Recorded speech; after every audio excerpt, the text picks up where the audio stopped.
Got a little spinny icon in my thing. Stop spinning. Hopefully I'm broadcasting. It is a cold, chilly day. End of April. God decided that all of our warm weather would come at the front of April, and the end of April would be a wind chill of maybe in the 40s. But what I'm aiming to do here is show you guys the kind of income gap that most people don't know exists in this town. We're going to start off here, and then in the future we're going to have to hit up another area of town, which we'll have to do as a drive-through because there's some areas I won't even walk in anymore. And I hope you're having a fantastic, wonderful Sunday. We have our coffee here from Mothership Coffee Roasters, which cost me $6.85. I asked for a large. They gave me this. I think it's maybe because it's for here, maybe the large size is bigger, but I don't need as much caffeine as you might think. And we have to talk about what's happening in this town because over the last 6 months of 2025 and leading into the first part of this year, the unemployment has been wildly up and down. Vegas is a very seasonal employment situation, but overall the service industry has been seeing ghost layoffs where they just cut your hours down. More people than ever in this city are working multiple jobs. Do I have multiple jobs crew in the chat? Let me know. Hopefully we get some viewers. Last night I think I was up against a sea of other streamers, plus the fact that somebody took a shot at the president and he was doing a press conference, and then there was hockey, and then there was basketball, and then there was everything. And I'm sure basketball is being played right now, but I thought I would take a shot. And I'm burnt out on the Strip. I love the Strip. At the same time, I get burnt out of it as somebody who worked there for a long time. The nice thing about being out here when it's cold is that the coffee doesn't need my ice water trick. I usually put ice in it, and it just gets cold really fast. Starting up my second job again this week. Oh my gosh. Lorraine is here, Kyle's here, Bags and the Reel is here.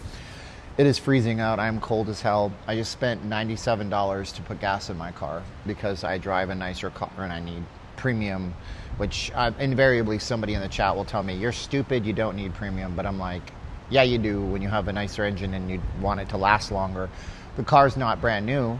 It's not like a $100,000 thing, but it's a nice car. It's a luxury car, and it's got low mileage. We're fixing to sell it this year and get something nicer. So I ended up putting $97 into my tank today, and I get 18 miles per gallon in mixed use in the city.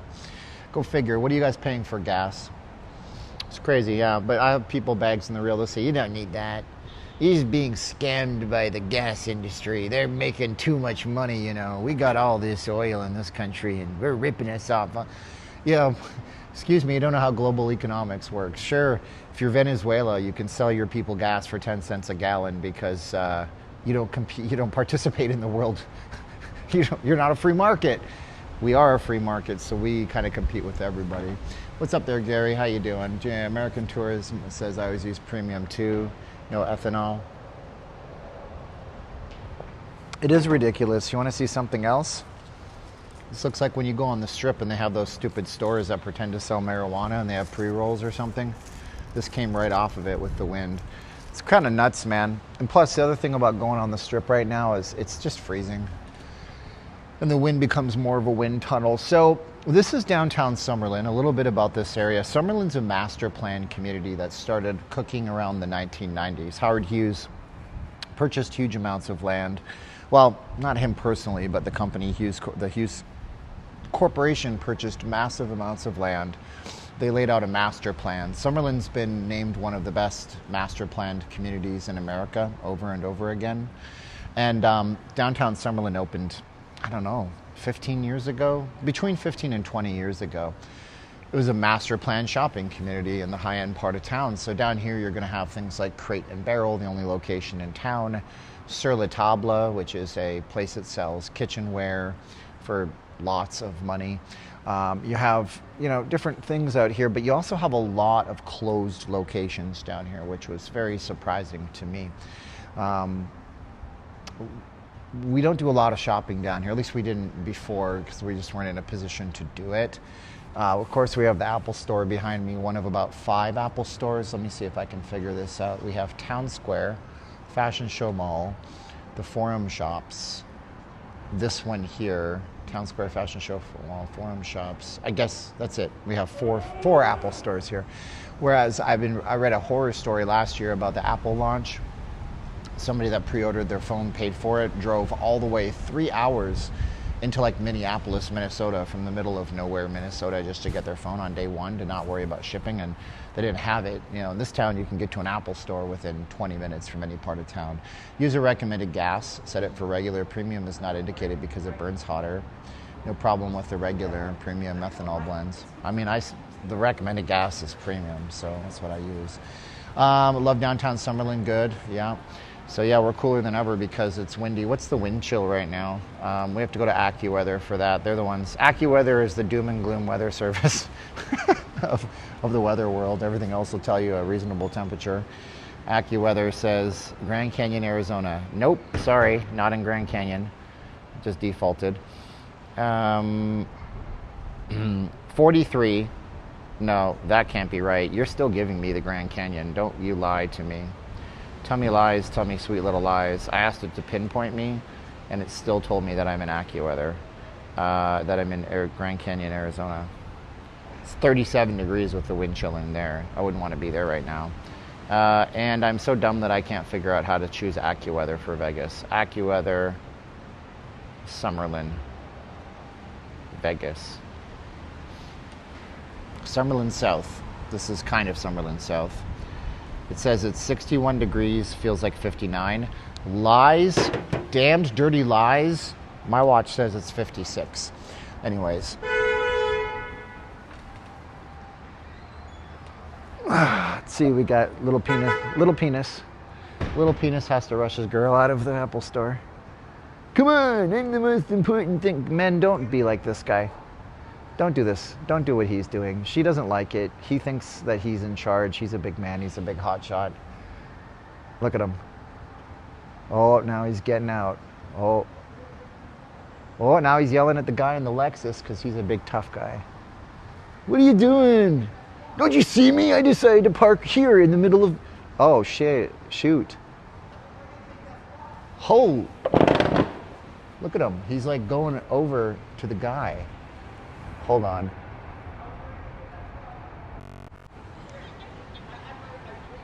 Look at him. Look at this guy. What a bully.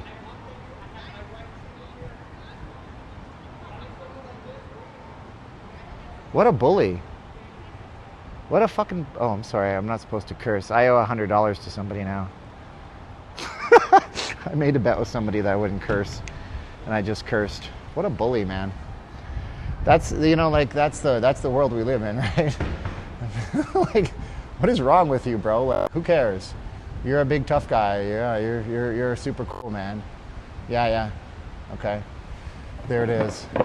Kick his ass, Seabass. You know, Seabass, what was that? He was a hockey player. Was it Chris Chelios or Paul Coffey or something?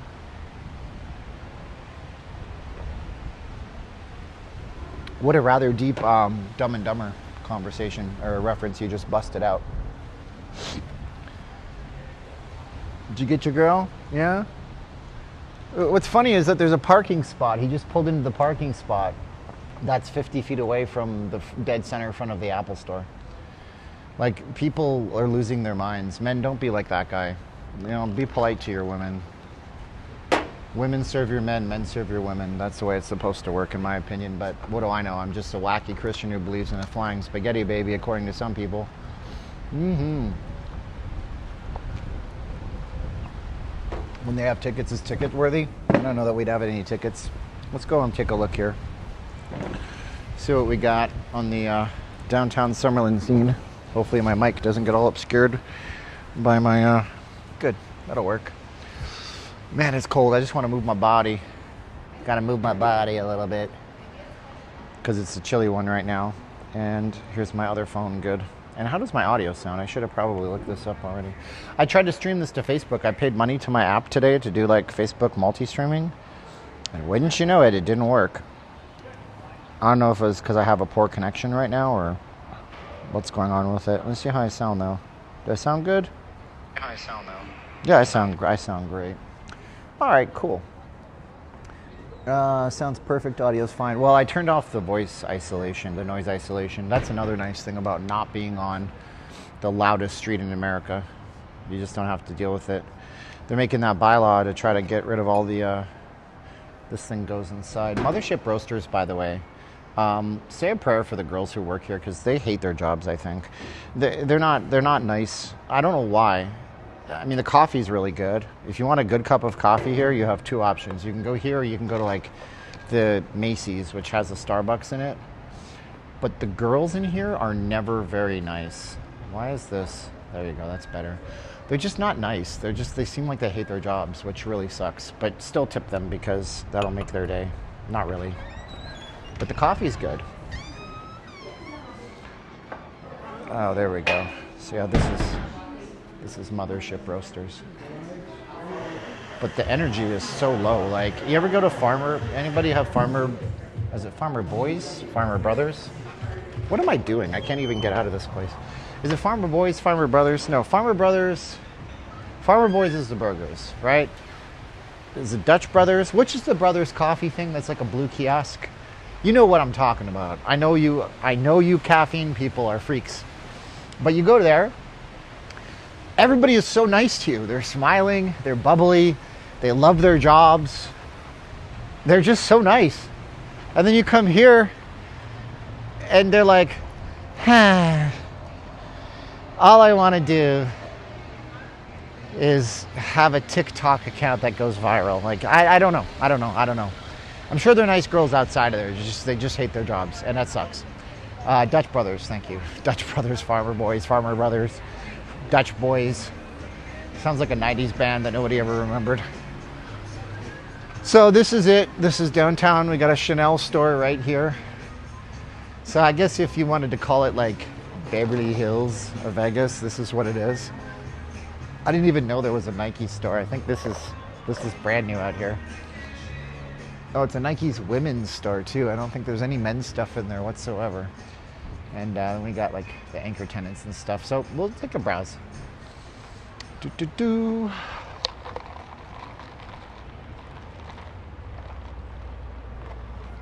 It's nice once you get in the sun. Otherwise, it is cold. Let's flip our camera around.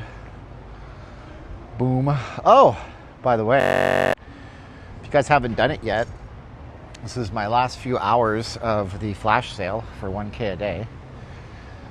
While we're talking about K-shaped economies, everybody here's on the right side of K-shaped economy, downtown Summerlin. But if you guys want to get on the flash sale, use the code 426. Click the link. Get your copy of 1K a day. 426. There you go. So, Earl of Sandwich. Why am I not on FPV? I want to be on FPV mode. I don't understand this gimbal. There it is. Now I'm on FPV mode. That's much better. Grape Street. We'll take a nice browse through here. The Las Vegas Aviators are playing right now. We have the ballpark over here. On the other side, we do have corporate offices for the Wynn. And then we have City National Arena, which, like, if you're from the north, I love you. If you're from more hockey town than this, you're great. We have the best practice facility in the NHL here. I guarantee you. I know it with my heart. And we got some stuff opening up here too. But we also have closed stuff. It's weird. Some movie theaters. There's a Dave & Buster's down here. Red Rock Resort is right over here.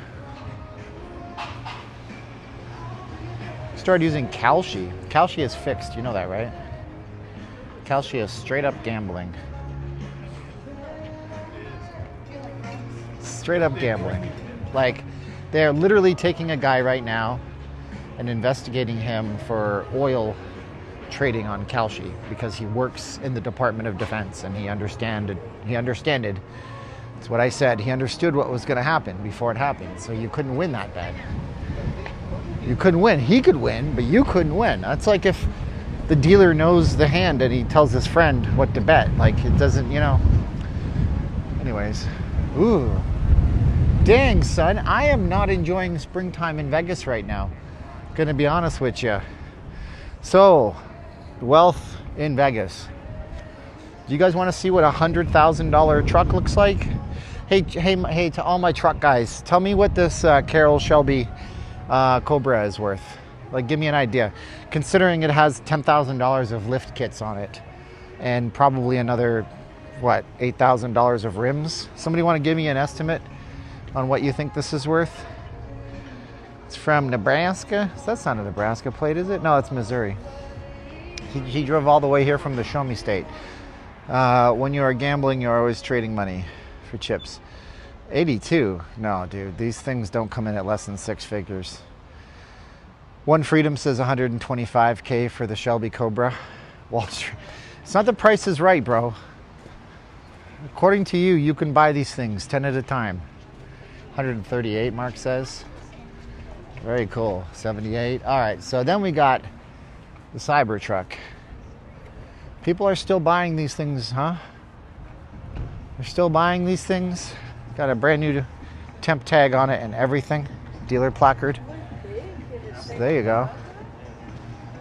Big ugly thing, but its central console is bigger than some of your television sets.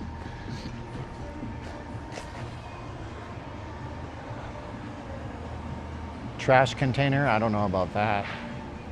Limited edition, only 800 of them made. Wow. So it's a six-figure, man.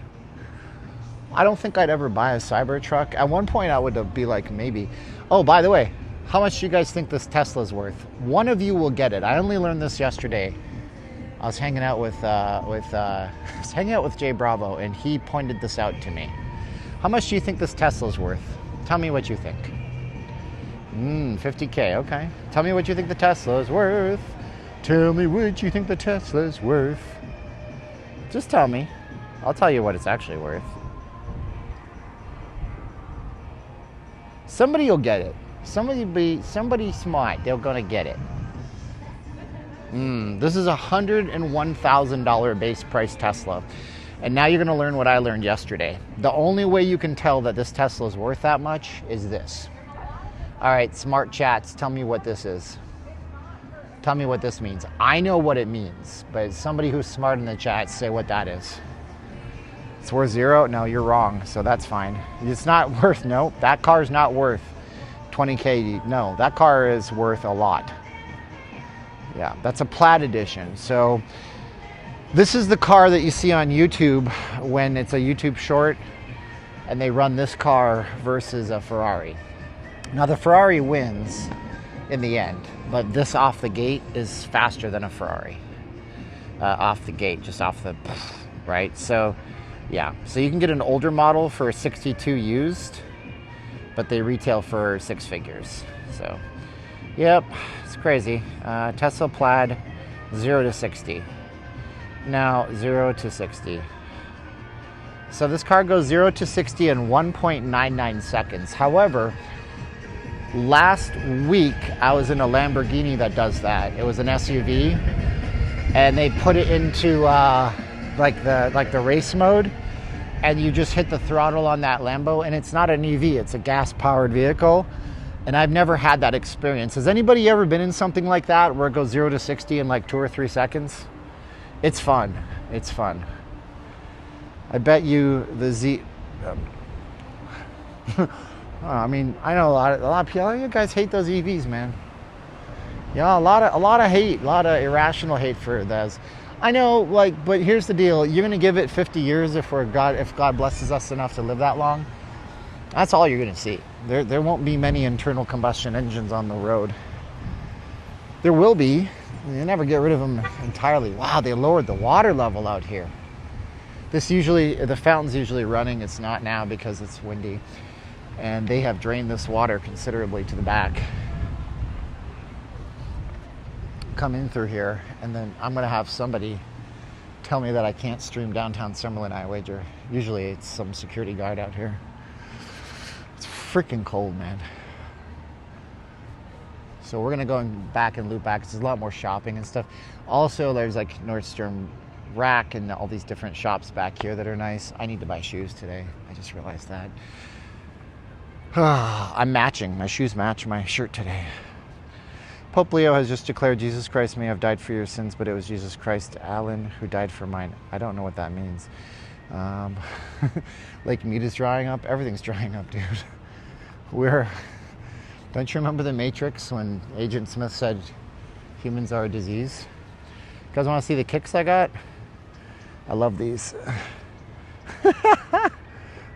These are like these weird ass Nike denim versions that matches my shirt. So this is finally opening again. I can't remember what this was. This was like a Wolfgang Puck's or something. And so this is dead for a long time and it's finally reopening. Everything here is so curated, so nice. I don't know. Loop back in a minute. I just want to put this down for a sec. Why do you care what the man of sin thinks? 1,500 years of what? You're going to get the storm we just had. We might. That's why I'm out here early. That and I need to reclaim my day. I have a lot of... I got to go code an entire thing. I'm launching a product soon for my traders and for other people. And I got to go launch. I got to code it. Look at these flowers. What's so nice about this area is they take so much time to curate and make everything look gorgeous. All live flowers. I mean, unlike the Bellagio, these are not planted into pots and they grow naturally out here.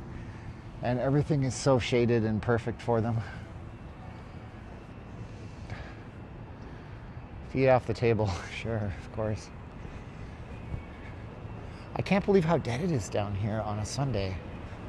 This is untenable. Like, I don't know how people afford these kinds of services and stuff like that.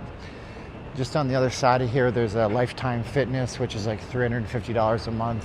Fitness, I pay $100. You guys think I'm out of my mind? Can you imagine if you paid $350 a month for your gym membership? The Raider image, I noticed, I spotted a couple of things coming in here that might be mildly interesting to you. And if you guys want to share this with somebody else, I mean, I don't know what's happening with my stream numbers, with my channel. My channel's making a shift. It's weird. My other channel's doing great.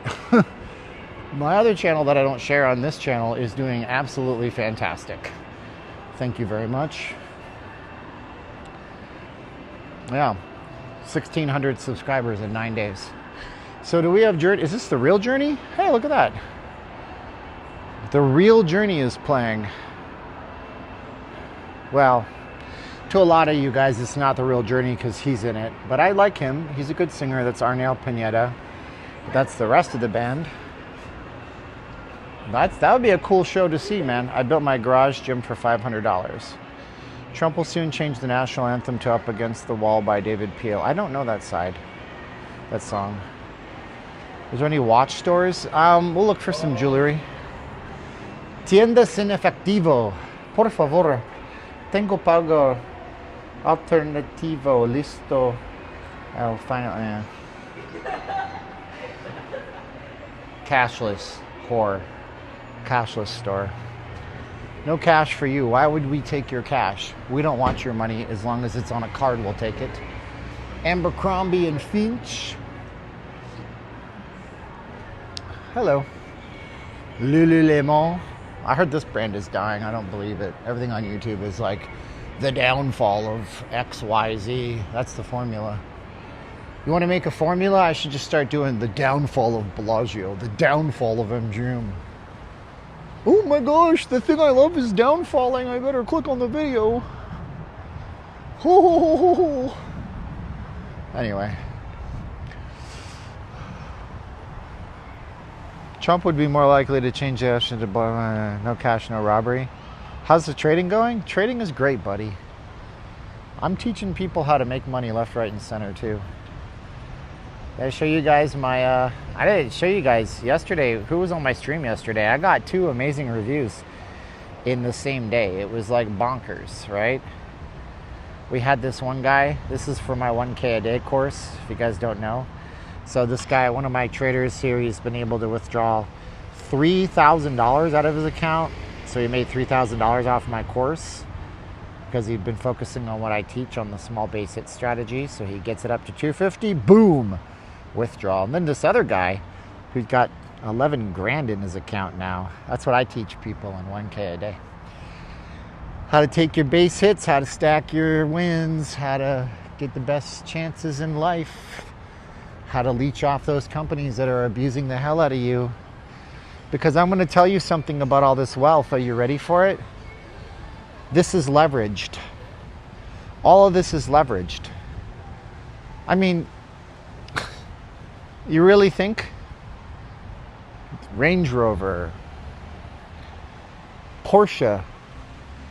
Now look, it's a nice thought that somebody bought this Porsche cash. Likely not. They're leveraged, dude. They're living on a finance, on a little thread that's starting to just tug and pull a little bit. And the average car payment, $700, $800 a month. This guy's got a fully loaded Subaru for what reason, I don't know. He better be from Colorado or Northern Nevada. There's zero reason to drive a Subaru in Vegas. Okay, you get a free pass, pal. You's from Utah. It makes sense. Four-wheel drive. Every Subaru is a four-wheel drive, right? Am I wrong? I don't know. Even this Tundra is going to cost you, after the life of the loan? Hell no. Gosh, pay cash. You know? But everybody's leveraged out here, man. And what you guys don't understand is like, Brent crude right now is $105 a barrel. Like, it's going down. It's going down, man. You give it 3 to 6 months from now, and all your grocery store prices are up 5-10%. Everything. I spent $97 on gas today. That's fun. $97. So I spent $400 a month now on gasoline. Look at this Land Rover. 6 figures, easy, boom. Used to buy a house for that. So everything you see in this economy is an illusion, man. And these people are at the top of it all. They're up here. The stuff doesn't bother them as much. But it does affect everybody. Can I get a heck yeah in the chats? If you agree or you disagree, let me know. I have a 2018 Ford F-150 that's paid for. See, boom, there you have it. Nice. We got the Jeep Penis editions. Oh, sorry, Willie. It's a Willie. It says Willie's right on it. There you go. Cheaper to lease a car. Yeah, but then you don't be able to, I mean, I don't know. You can't drive it as much as you think you can drive it. I don't know. That's what I've been told. Now we have, I believe this is the EV Mercedes-Benz. That has to be the EV, right? I believe so. It's just the aerodynamics of this vehicle. It looks like, yeah, EQE. This looks somewhat ridiculous in my opinion, but hey, whatever. Somebody paid a lot for that. Yep, that's it. So anyhow, yeah, being that high, I'm sure they have parachutes too.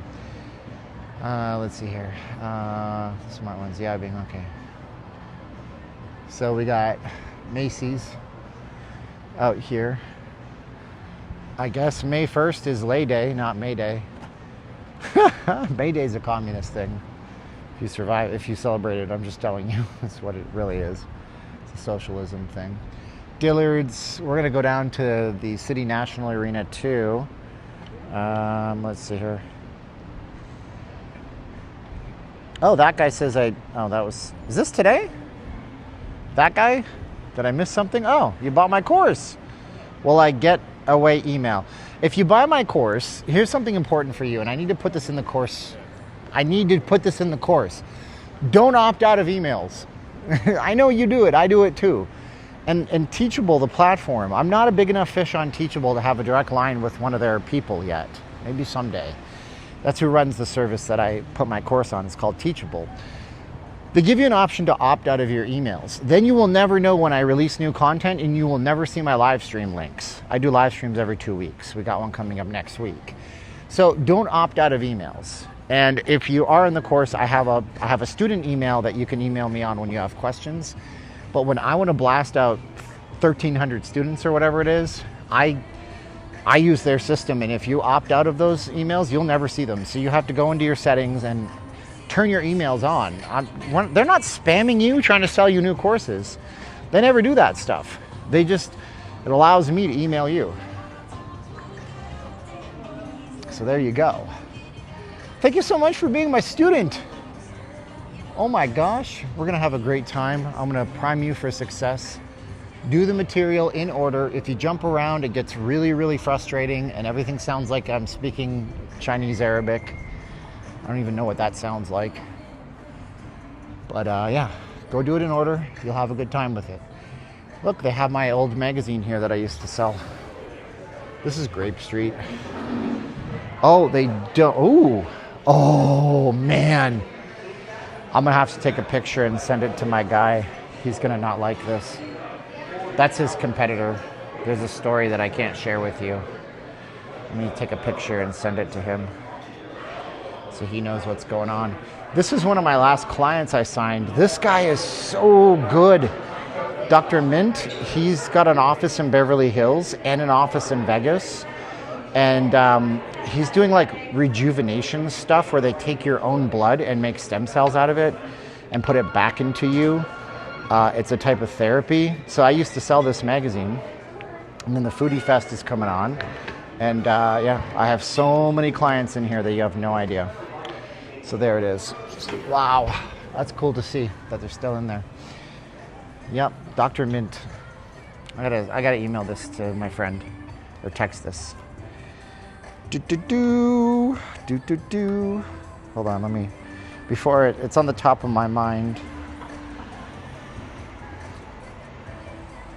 No, you told me I was joking, LOL. Sorry, I'm texting somebody right now.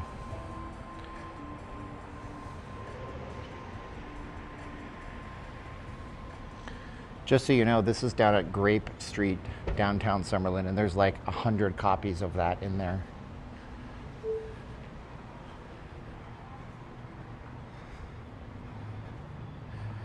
So there you go. Okay, anyways.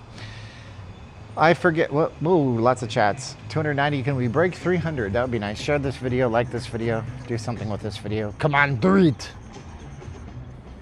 I couldn't answer. I love this 90s music. It's so cheesy. Forgive my ignorance, but where are you? No, I'm on downtown Summerlin. I'm way, way far away. I have a few gigs lined up this month, and I'm commenting here to hold my word and get it at the end of May. Oh, thank you, Brandon. Whoops, I did how to change it. That guy, just go into your Teachable account, go to your email preferences. I don't know where it is. It's in there. You'll find it. I have total confidence. So this is Ivan Scher, Luxury Real Estate. I tried to sell him that magazine so many times. He wouldn't do it because he publishes his own magazine. But if you're doing like luxury transactions, this guy's kind of cornered the market on it. And he sells like homes worth $5 and $10 million in the Valley. It's all prestigious, and they get there like, we're in downtown Summerlin now. So this is kind of like the prestigious area of town to be. Let's go this way though. I don't really walk down here a lot. I'm glad you guys are with me today. Really appreciate it. It's cool, you know, to see you guys down here. What's up, Desert? How many real estates in Vegas? How's the real estate in Vegas? Oh, it's terrible. We have like no sales this month. We had 1 month of strong sales, and then everything just kind of fell apart. That was not good. I mean, here's what's going on. It's consumer confidence levels have cratered to like historic levels of lowness, right? When that happens, people aren't broke, mostly, on this part. So we're gonna have to refer back to the K-shape, okay? Do you understand the concept of the K-shaped economy? Say yes or no in the chat. If I even get a single no, I will briefly explain the K-shaped economy. Just gotta say yes or no in the chat, and I will briefly explain the K-shaped economy. Okay? But anyways, what's happening is that people have cash. They're sitting on their cash.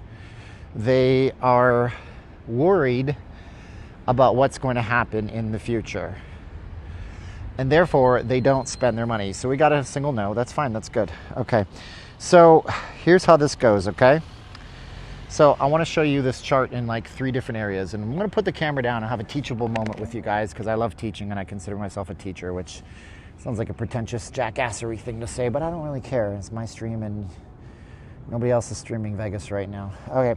So we have 2 lines, right? We have these 2 lines. We'll call the blue line the top.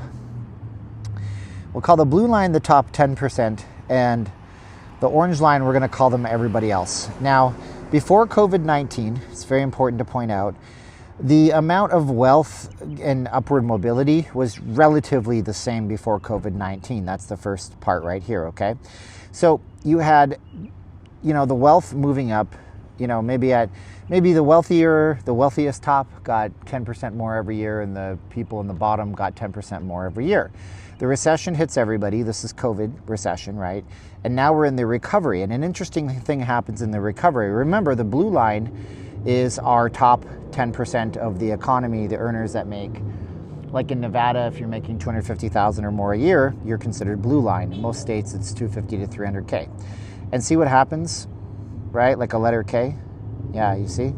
So this is using industries as an example, but this is the economy as a whole. So what happens is the people that are in the bottom 90% are struggling to keep up. Yeah, Scarface Taco, you should go onto another stream. You make those sarcastic comments all the time, and eventually, buddy, I'm not even going to say it, but you're going to be silenced and you won't have a voice here anymore. Okay? So then you have these people that are the top 10% that go up and up and up, and they're just generating wealth at a faster clip than ever. So when I say you got to be in the top part of the K-shape, what I mean is you guys have to fight tooth and nail to get to where you have something that you can do. It can be an asset. It can be something like, assets don't have to be houses or business or stocks. It can just be your education level.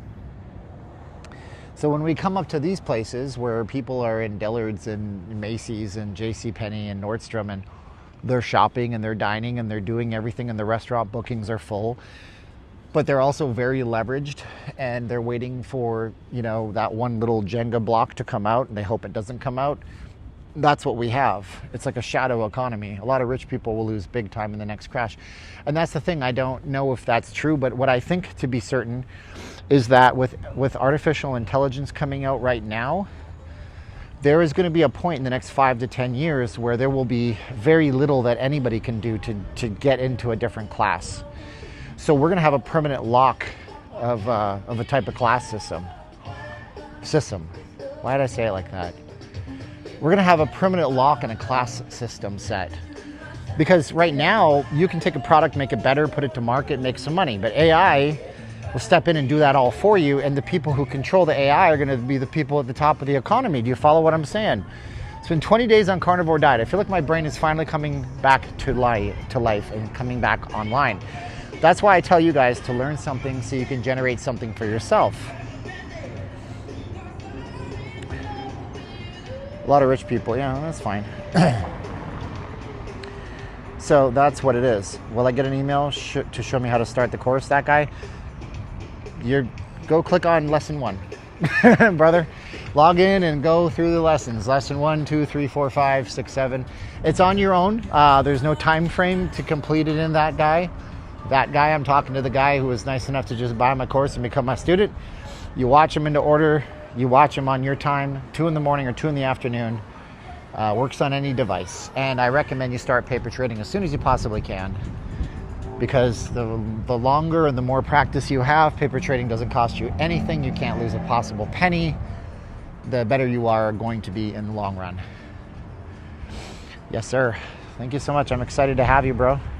Send me an email when you get in and you get to that part where I say, here's my special email.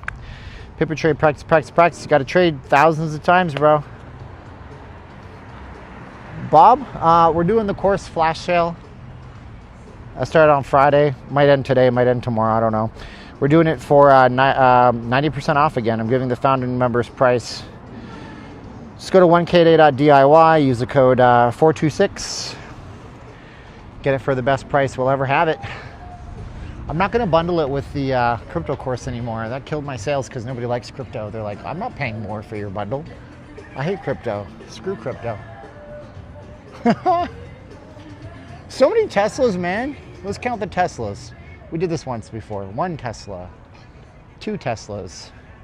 2. What do you think the over-under on Teslas is going to be, guys? It's a sports term. Over-under 10. Okay, Tesla's over-under is 10. What do you guys have it at? Do you have the over or the under? If you think it's less than 10, that means you have the under. If you think it's, I'm going to count more than 10 Teslas, then you have the over. Do you have the over or do you have the under? Say O or U. That's all you got to do. All right, so we got 2 so far. We got an under, we got an over, we got an under, we got an over, we got an under. I'm not keeping track of that. That's 3 Teslas. We got 3 so far.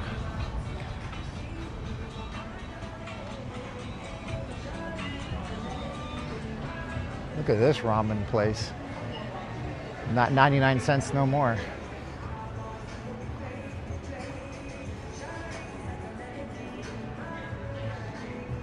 Yeah, it's crypto hate, but that's okay. Tesla should be about 20% of cars in this area. I don't know if it'd be that much, but hey, all these people, they buy them. Number one, I think, has it displaced the Toyota Corolla as the number 1 selling compact in America or sedan in America yet? May have. There's a BMW. I love this car. I would never buy one. BMWs, I've heard, are a nightmare to fix, but that's an X4. Perfect size. 4 Teslas. Look at the yellow Porsche. Ain't that a special one? Oh, this wind is killing me, Smalls. Good golly, Miss Molly. Ugh. Oh, I should have probably posted my link. If you guys want to get in on it, here, go here. I think I posted it before. So we got 4 Teslas. Look at this yellow Porsche. Ooh, 911 Carrera S. That's actually a special little one too. Dang, son. That's an EV, right? It has to be because this is up front here. Ford Bronco. Don't tell OJ. So we got 4 Teslas so far. Whoo!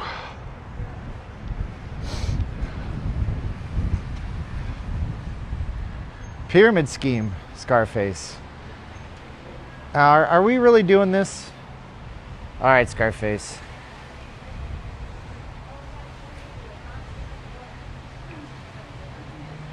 You've been on my channel a long time. I don't know why you gotta be like that. Oh well.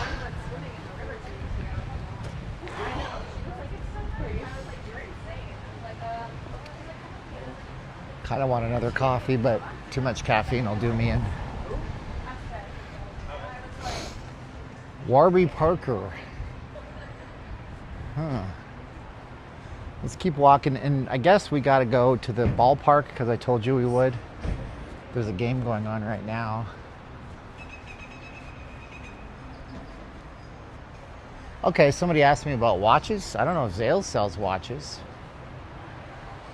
Will home prices go up in Vegas or go down? Please give your thoughts. I think they have to go down because we're at a point where the market's not moving, and usually there's a price drop that comes, and the interest rates are probably not going to budge. If anything, the interest rates have gone up in the last few months because the 10-year has gone up, and it was going up last week too. It's at 4.3 right now. If it gets to 4.6, that's an issue. 4.6 is where like the bond market can't. People buy bonds, and the government has to service the debt on the bonds that people buy, and then. So the 10-year Treasury yield, this is what it is. Look at this EV Audi. Like, I've not seen half these cars before. And so this one is actually pretty slick. This EV Audi right here.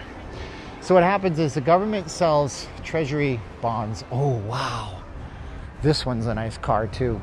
And those Treasury bonds entice people to lend money to the U.S. government. Then the U.S. government goes and then pays people an interest rate on those. Look at that. Oh, that's all the way from Oregon. Somebody drove that. All the way from Oregon. Well, we found something nicer than the Tesla Plaid model today. And so when the bond market gets up to like 4.6, 4.5, the problem is the government has to pay so much interest that they can't, the whole thing collapses. The whole entire system collapses on itself. That's 5 for the Cybertruck Teslas.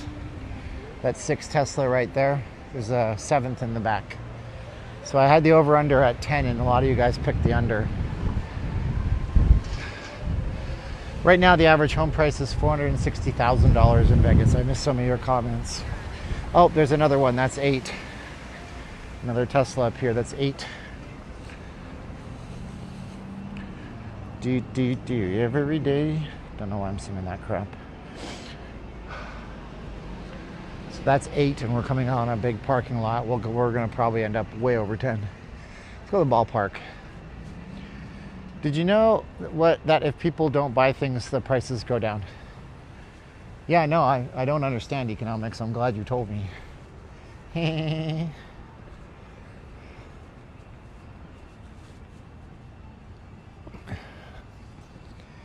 thing is, are you in a spot when the prices go down to buy? A lot of people aren't. We weren't in 2008, 2009. Wish we were. I know people that bought 10 houses when they're all foreclosing. They're obscenely wealthy today with renters and residual streams of income, and they don't have to work. How nice for them, huh? So this is Tesla number 9 over here. Tesla number 9. It sounds like a little bit of Monaco in my life. Oh, that's Mambo number 9. There's Tesla number 9.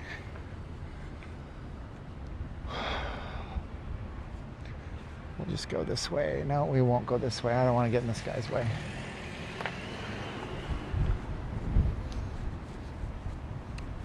This is the valet over here anyways. Should be nice cars in here. There's another Shelby Ford over here. Tesla number 9. It's got to be a 10th. Is that it there? Yep, there's number 10. So we just broke the over-under. Yeah, I'm going here. Probably a bad idea to just walk through here because they're protecting these cars. But we have the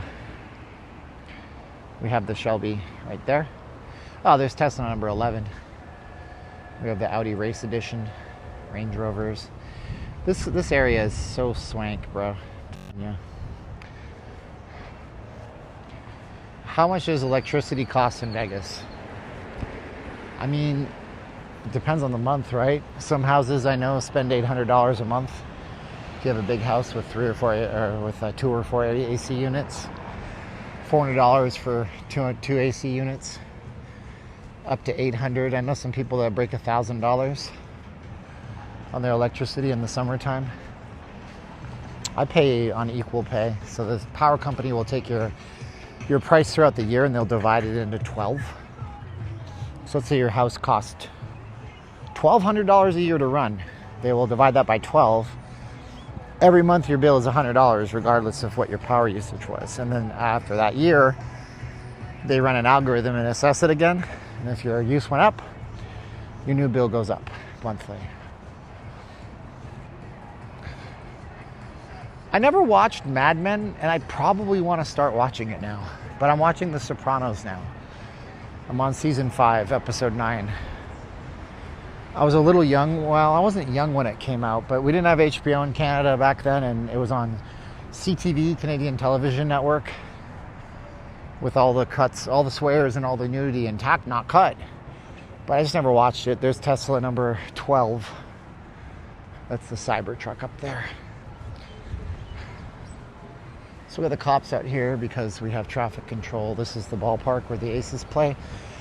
The Aviators, pardon me. Aces are the basketball team. So the Athletics had a chance to play here, but they decided to play in Sacramento. But they could have played here. This seats 10,000. This is considered one of the best AAA ballparks in the country. It's considered a very nice ballpark, but they went with Sacramento because they figured they could milk some money out of people, I guess. I'm just so trained. Yeah, I know. It's that little beep beep. Love that. He's like, you can cross, you're good. Oh boy. So we got the ballpark here. They're playing, I don't know who they're playing today. This is a really cheap night out in Vegas if you wanted to do it when you come here. It's kind of cool. So we're going to go to City National Arena, home of the Golden Knights. The Wire was good. Never saw The Wire. Got Boardwalk Empire. That's one that we liked. What do you think of HBO's Euphoria? I don't watch a lot of TV, guys. You should understand this. Like, I start my day at 5:30. I trade with a friend at 6:30. 7:30, I went back to meditating. I meditate for 49 minutes. It's a hybrid prayer meditation. And then I got to get to work. I do 2 videos a day now, one for a channel that most of you guys don't know about, the other one for the Vegas channel. So it's not like I don't work. Like, I do like an 8-hour day, but my day is long. And then 6, 7, 8, I have a little time to myself, but I usually have to go shopping or clean the house up and all that stuff. And then I watch an hour while I'm cooking and eating later at night. Look at how many, man, this place is packed. There's tons of people here, man. See, what I'm telling you is that people got money. They just don't have, just got to be in the right part of the economy. It's the ballpark up here. Lots of people watching the game today. Yep. I meditate for 46 minutes. Wow, that's hard to do, you know.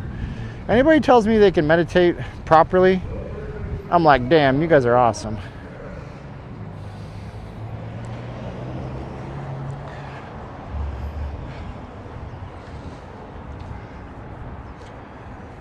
It's hard to do that. My mind plays tricks on me. I do a Joe Dispenza meditation guided. I can't do it on my own. I'm not that good.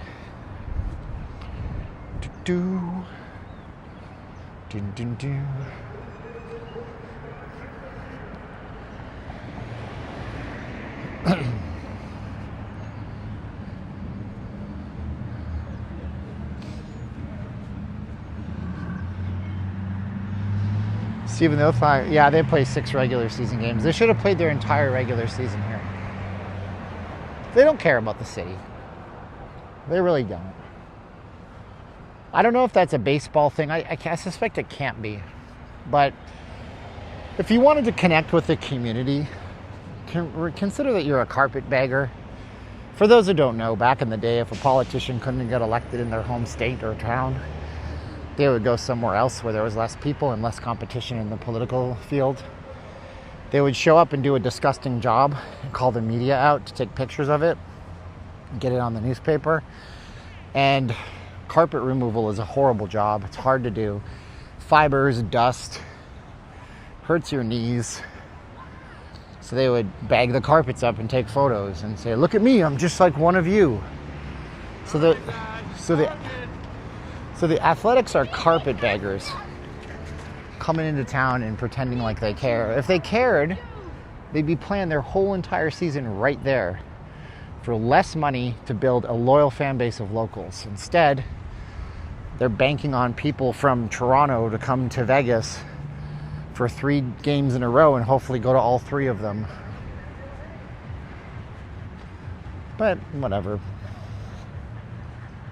These flowers fall from this beautiful area over here. So this is City National. Golden Knights won't be here because they're in Salt Lake City right now.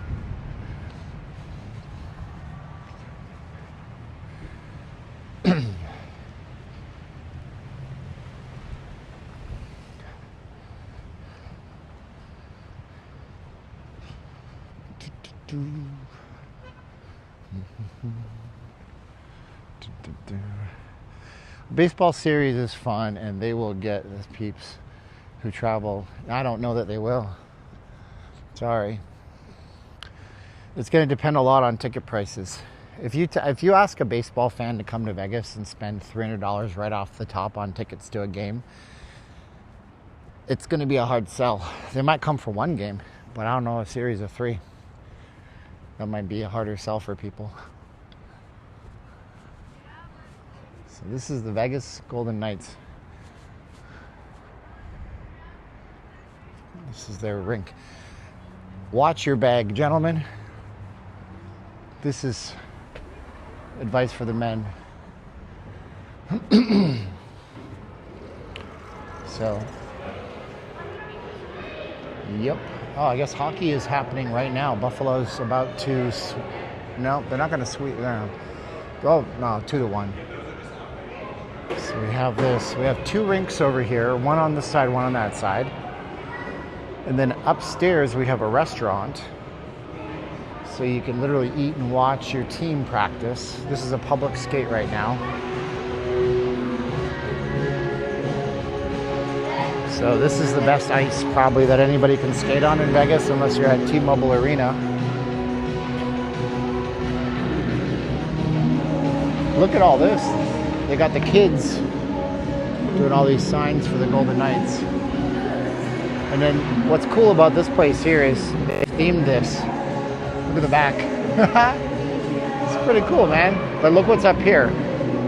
So even if you don't like hockey very much, you come up here and there's a place called Mackenzie River Grill.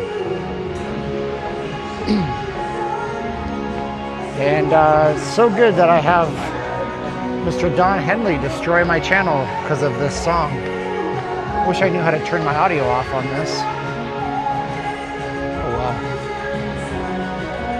YouTube, he hates YouTube. Don Henley does. So we got this whole restaurant in here, see? Come in Mackenzie River Grill. This food here is really good. So here you are, full sports bar, right in the middle. Watch your team practice or your kids play over here. How dope is this? That's why I said I know some of you guys in northern climes have nice facilities, but I don't know that anybody does this. This is pretty dope. I like it very, very much. It's good stuff. And then the other side has another ice surface too. See what's going on over there. Wow, figure skating. Calgary Flames, LA Kings. This is all the Western Conference teams, looks like. Yeah. That's what it is. And then you got figure skaters on this side over here. Robots are taking over sports. So sometimes there's lineups out the door to watch the Golden Knights practice. They announce the times.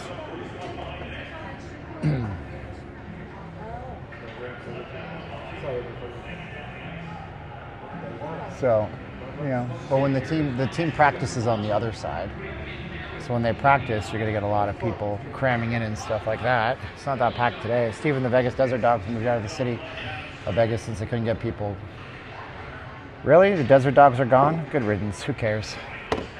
It's a crap team. They had really terrible people working with them, I think.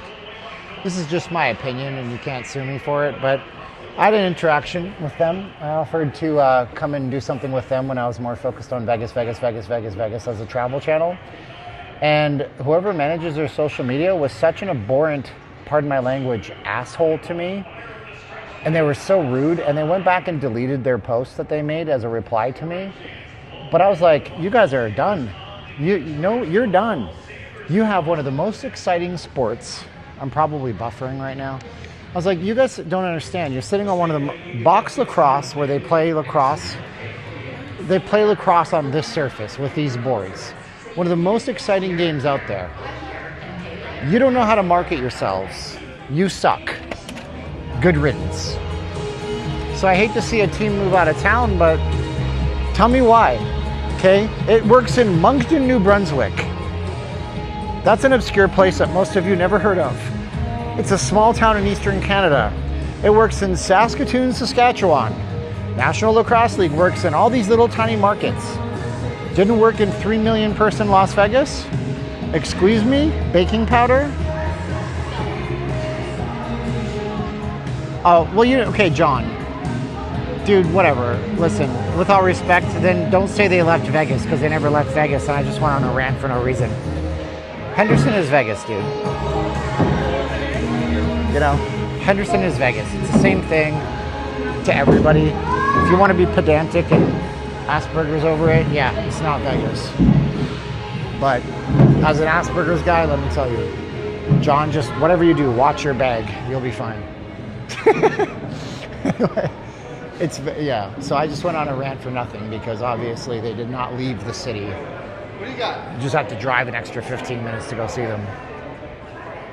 It's still a crappy franchise. It's an exciting sport that if you come to Vegas and you want to see sports, you should go to it. But they just have, unless they changed, they have crap people running the team that can't market it. They don't know what they're doing. You know? Once again, tell me why.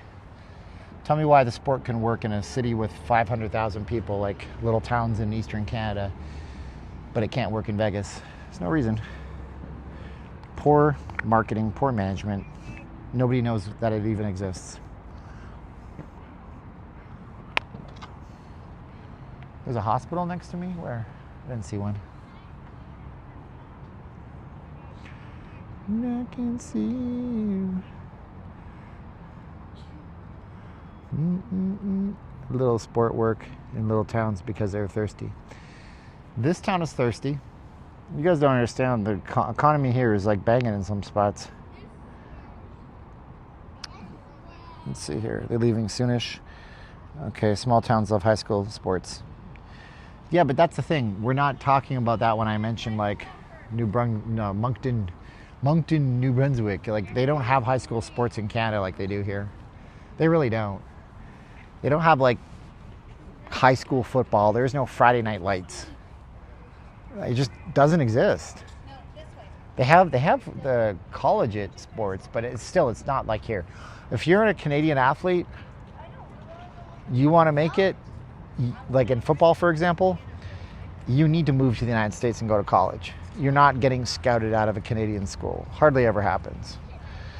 In your town, you're speaking of these people are desperate. I don't know that they are desperate. I just think that it works there because it's marketed properly and people cherish it. You know? Wayne Gretzky had a partial ownership in the Desert Dogs down here, like the Wayne Gretzky. You know what I mean? But again, like, I can base it off of how people act. If you're going to act like a dickhead to me on social media, and I was even like, man, I love National Lacrosse League. I went to the Calgary Calgary Roughnecks. I went to them before I moved here, back in 2004. Great sport. Played in the Scotiabank Saddledome. Absolutely terrible building. Great environment. Banging music. High impact game. It's still no reason you wouldn't like it, but nobody knows that it exists because you guys market it crap. The only marketing I've ever seen for the Desert Dogs is one billboard on the 15, which is marketing to tourists, not locals. Yeah, locals drive the 15, but it was in the resort corridor. And then downtown they had stickers on the ground on Main Street. Like, is this how we're marketing our team? It sounds like a type of food. People can only follow so many teams. When I came to Vegas in 2023, I saw maybe the old tumbler or hat, Vegas Desert Dogs. Exactly. They don't market things. It's dumb. Your marketing should be explicit. Okay, here's my marketing for 1K a day, okay?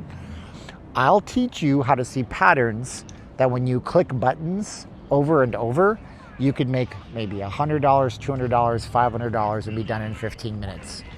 You see a thing, you click a thing, you get a result. Costs $199. You don't have to invest $10,000 and it's not an investment course. It's a trading course. Go buy it. Get in, be a student. I have a flash sale. See, that's how you do marketing. Right? You put it in front of people's faces. Calgary Hitmen. Calgary Hitmen have a great logo. I remember when the Calgary Hitmen's a CHL. It's a WHL team, right? Western Hockey League. Is that right? I don't even know anymore. I remember when they came out, they were part owners was Brett the Hitman Hart. And now the Calgary Flames organization owns them. But I remember they had this logo. So we should probably bring it up for context because it's one of the best logos in professional sports, like bar none. But it was controversial. And they changed it. They literally changed it when it first came out.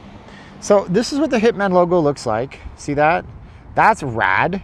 That's an awesome looking logo. But when the team was founded, way back in the 90s, I believe. When was it founded? 1994. People were kind of wusses. Hitman logo. So people got so, like parents were like, oh gosh, won't you please think of the children? Like they turned into Maud Flanders.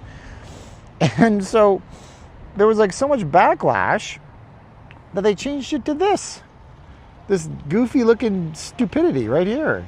And then they changed it back. But yeah, the original was like this Jason Voorhees, I'm coming for you, I'm going to hack you to death with my hockey stick.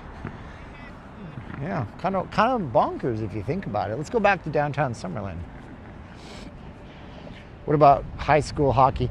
There's not, like, there's preparatory schools, sure, but it's not like I went to Forest Lawn High School. No, I went to Western Canadian High School. I went to Lester B. Pearson High School. I just named 3 high schools in Calgary. There's no hockey team, like here in America, you're like in Minnesota or North Dakota, like, yeah, there's high school hockey, high school football, high school baseball, high school volleyball, high school everything. Not in Canada. Although the education is arguably better in Canada, maybe, but you shouldn't listen to me. I'm a high school dropout. So I'm just 100 IQ high school dropout. But you know what I'm saying is, like, I think the education in Canada is slightly better because they spend way more money on that stuff and maybe less on sports. Thank you, sir. Anyway. We're getting rid of daylight savings time. That's good, man. Probably should. Michael Jackson movie is great. I saw clips on X where people were like getting up and dancing. I'm like, oh gosh, there's no way I'm seeing that in a theater. Like, I was trying to get out of the Bellagio last night, and these people are like in the stairwell taking photos. I'm such a curmudgeon. Everybody has main character syndrome. And then they get annoyed with you when you're trying to go around. Like, I can't. Guys, the stairwell's this wide. 3 of you are here and 3 of you are here. I have to go in front of you. I can't believe the market keeps going up. I think we're in a melt up. Of course we are. Of course we are. Yeah. The big come down is coming. Y'all aren't prepared, but you can take advantage of the come down. See what I teach. Here's another way to market versus the desert dogs. When you get 1K a day, I teach you how to take advantage of calamities and falling prices. I teach you how the futures market, you can make money when it goes down as well as when it goes up. So it doesn't matter what happens. It doesn't matter what president says. It doesn't matter what Israel does. It doesn't matter what Iran does. You're set. My big acquittal, MJ's big acquittal. I got no commentary on Michael Jackson, guys. Look at this sign in Vegas. At a bus station in the nice part of town. Goodness gracious. Golly gee. Do I know Steak and Butter Gal? Yeah. You don't have any idea, guys, how many people are on YouTube that are in Vegas. The Y Files, I know some of you guys have seen him. He's in Vegas. Steak and Butter Gal's in Vegas. Was it Graham Stephan is in Vegas? I'm in Vegas, but I'm not a big YouTuber. Conservative Twins are in Vegas. Lots of people move to this state because we have no state income tax. So if you're making millions, you get an 8% raise just by moving here. Cyndi Lauper got heckled, really? That sucks.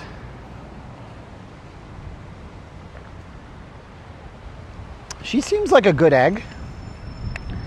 You know, she's got this tendency to be like, just, I don't know. She likes to fight for people's rights and stuff. Why'd she get heckled? Drew Cooks. Guys, name some more Vegas YouTubers. I don't know. But I don't mean Vegas like you're going to be like, Jacob's Life in Vegas. No, I mean people that live here that do their stuff out of Vegas. Name some. They don't have to be Vegas coverage. Drew Maverick. Okay. Marvick. Canadians seem really smart to me. I don't know. Video of Cyndi Lauper getting heckled is on TMZ. Pauly C. Well, he's a Vegas guy. I want a list of Vegas channels. No. I want a list of non-Vegas channels that live in Vegas. That's what I'm asking you. So Pauly C and Norma don't count. Wait.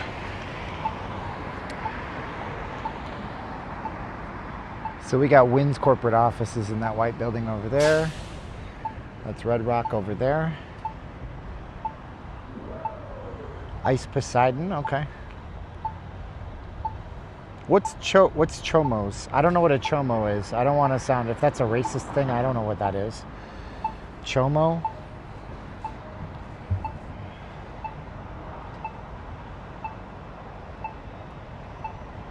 Chomo slang. I'm so out of the loop.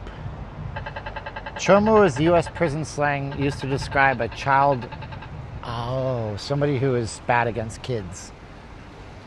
Right, they don't have those in any other place. You're right, only America has those. Get the heck out of here. Guys, don't say ignorant things if you don't want people to think that you're ignorant, please. When you paint an entire brush on an entire nation, it's so dumb. It's so silly. No, this is the Summerlin Transit Center, this whole thing right here. So all the buses kind of come out here and then they go into different areas. Oh, GT Shelby. Well, that's a Mustang GT, it's not Shelby. You wouldn't have known, it's too far away for you to see. I don't know why, don't say that kind of stuff. That's not true.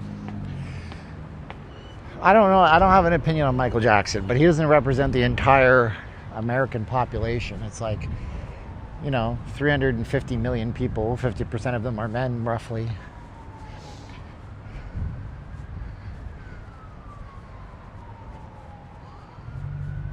When will the content be starting? Oh, that's a nice thing you said.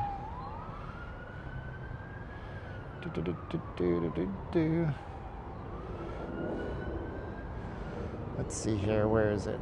Where was that comment?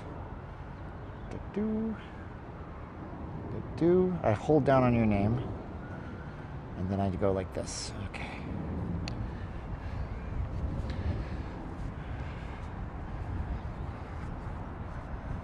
Like, do you not know how to read? Are you blind? Do I have people that are blind? Maybe you're listening and you don't see the title of the video. Maybe that's what it is. Exposing the richest part of Vegas. It's not the Strip. It's a wealth gap. Not everything is the Strip in Vegas. This is to me, this is slightly more interesting than the Strip, but what do I know?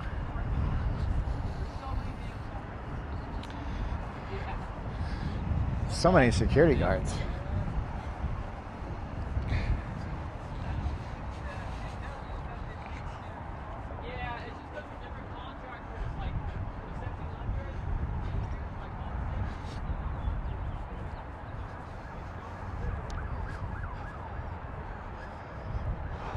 My caffeine's wearing off.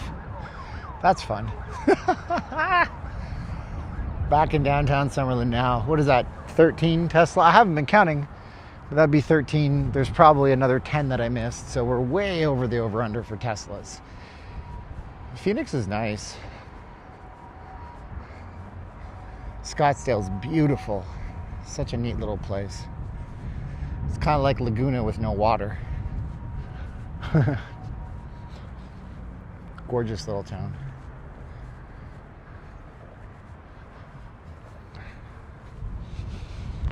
You don't like Scottsdale, you call it Snotsdale? Let me ask you guys a question, okay, please? And I won't judge you, and I won't be snarky, and I won't be mean to you. Why do so many people dislike the rich part of town? Why do so many people think that a Rolex is a ripoff? Why do so many people think that a Ferrari is like, I just want to know why. There's no judgments here. If somebody can tell me in the comments, I'd like to learn from you as to why it is that when we get into like luxury, opulence, why people immediately reject the premise and say that's a ripoff, that's a con, that's not worth it. What makes it not worth it? And there's no wrong answer to this, but I think we can learn a lot about our psychology as a culture.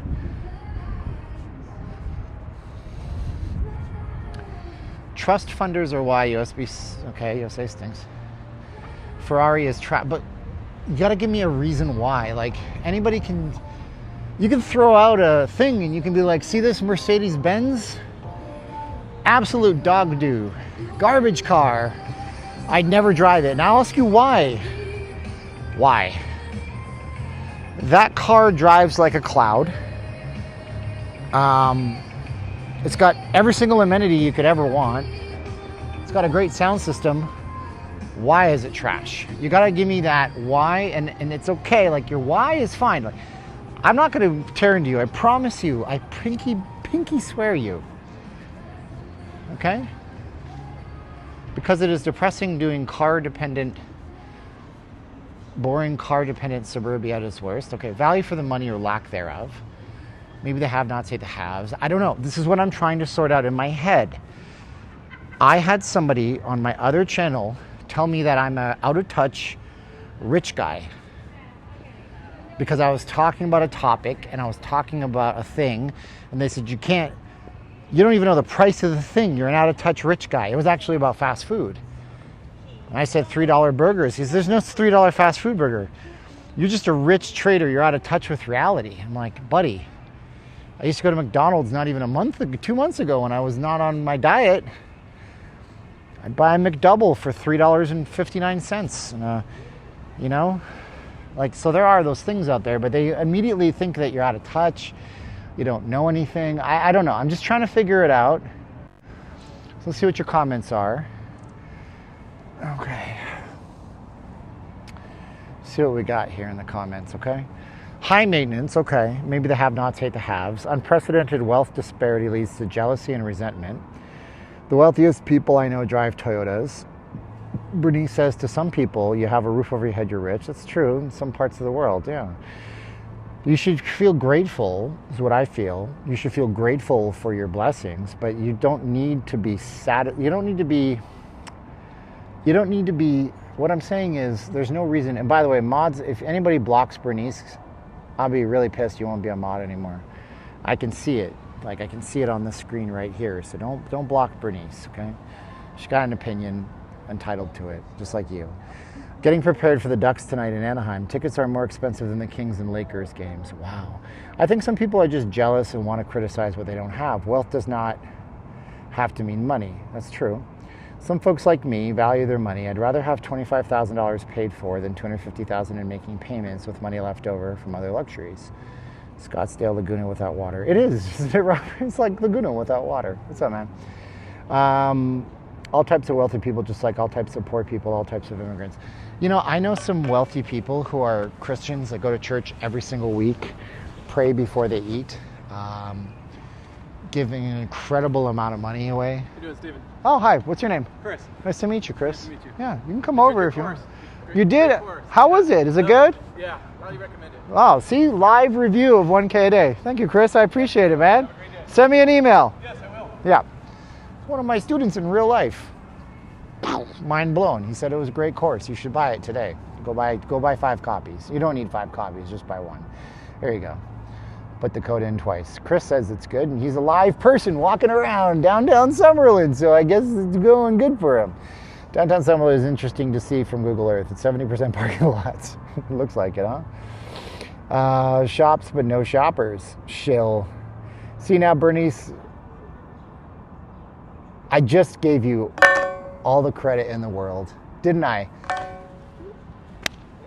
I don't have kids, but I have 2 parents. And my parents used to say, see what you made me do? See what you made me do? Ah, boy. Anyway, I get you, Stephen, but people diss on poor areas too. Hi, Stephen. Sal from Massachusetts. I know you, Sal. I replied to your email just the other day. Let's see. Downtown Summerlin, interesting to see. Drinkers, weren't they? Yep. So that's what I want to know. I want to know why there's this knee-jerk thing that the Rolex isn't worth it. Do you guys know that luxury watches tend to appreciate anywhere between, it's like 7 to 12% a year? So if you bought yourself, I'm not a math guy, right? But what's 7% of $100,000? You know, is that a $7,000 appreciation on value every year? So I guess like that's what I'm saying. When you look at it like that, and you understand that there's wealth built into those items. Now, a car obviously is not the same, right? Cars are not the same. They do not appreciate in value unless you have a limited edition Rolls Royce and they're handmade. But yeah, some people just like having nice stuff. Does the Rolex break often? Rolexes hardly ever break, buddy. There's some Rolexes that are taken care of that have been going 50 years. What's the minimum withdrawal from a prop firm? The one that I recommend in the course, you can make a withdrawal for any amount, but if it's under $250, they charge you $25. So you can, if you pass your prop firm test and you get 1 day payout, it's $250 is free. Anything above $250 is zero cost. That's how we had that guy that I was doing the review. He sent me a review. He's like, I made $3,000 with my prop firm. As soon as it gets over $250, I take the money out. I bought a tag 20 years ago. There you go. Jesus of Suburbia. That's is that a David Bowie album? Mm-hmm. So, and what I think is weird about it too, is that I'm older, right, than the younger people, because I see a lot of people, oh, Jesus of Suburbia. Was it Green Day? Well, what was the Bowie thing?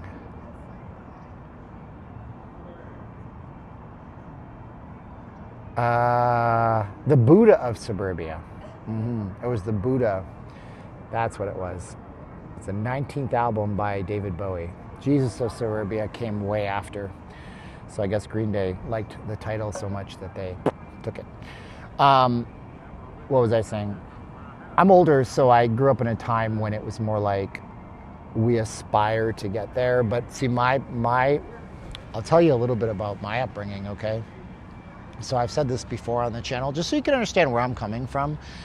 Because, realistically, my trading clicked, last summer. And it took me years to get to where I could consistently pay myself on my trading accounts and stuff like that. And then I started the course and everything like that. So it took me years to get there. But before all that, my upbringing was psychological poison. I don't know if any of you guys share the same kind of character arc journey, but my family comes from Eastern Europe, all of it, right? It's either, that's okay, pause. Most of it. So it's Polish, Ukrainian, Irish, Scottish, okay? And then there's some 10% Jewish or something in there. But on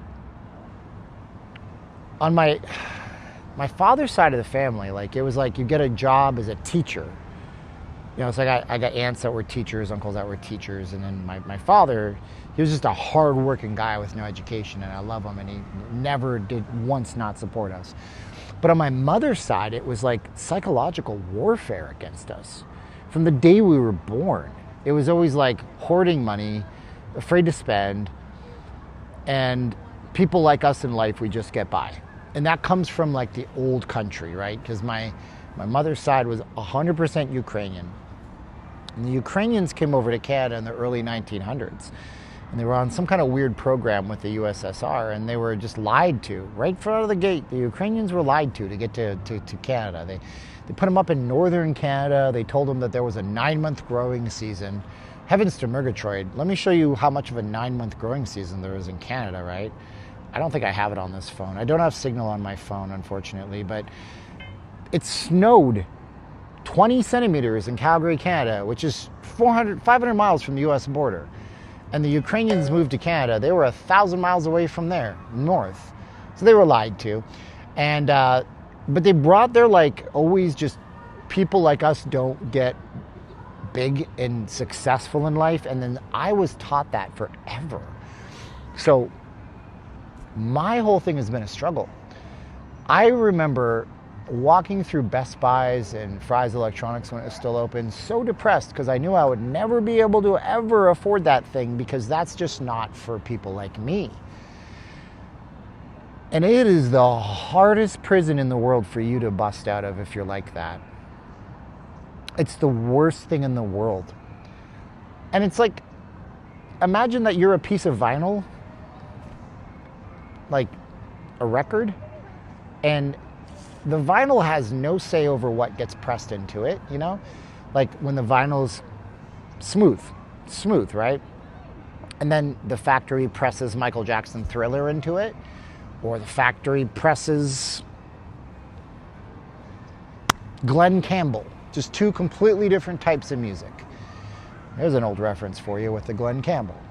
And the vinyl has no say over what gets pressed into it. And that's the program. That's a program, I mean, really, a vinyl is just a bunch of pits and the needle goes over it. And so that's what happens to us.